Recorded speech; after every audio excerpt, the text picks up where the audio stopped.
On en vient à notre page environnement avec cette petite révolution qui s'annonce dans le secteur de l'immobilier. Dans un an, les logements les moins bien isolés ne pourront plus être loués.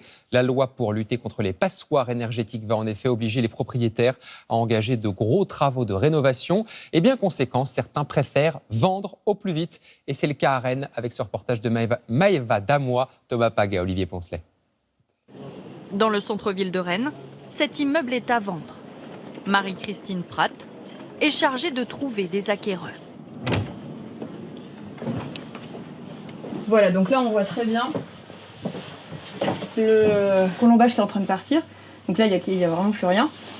Ici on l'a encore. Et on a des fissures partout. Ici l'isolation est quasi nulle. Le logement de cette locataire est ce qu'on appelle une passoire énergétique.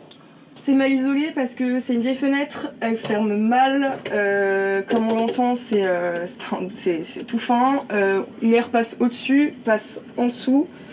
Si aucune rénovation n'est faite, la loi interdira bientôt aux propriétaires de louer ce type de bien, gros consommateurs d'énergie.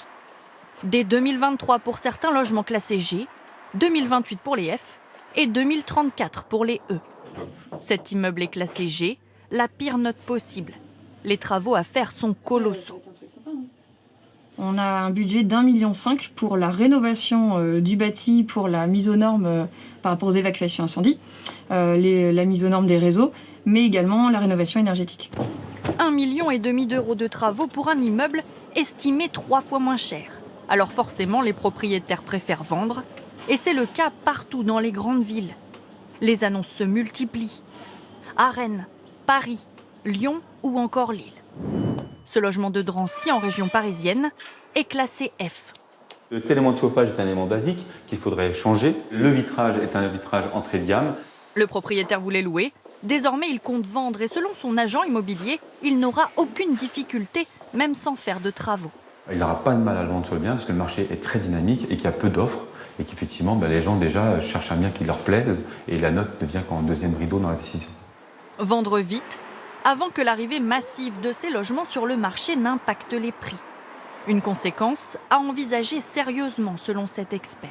Ce genre de déséquilibre, s'il perdure suffisamment longtemps, on peut imaginer un effet sur les prix dans le courant de l'année 2022.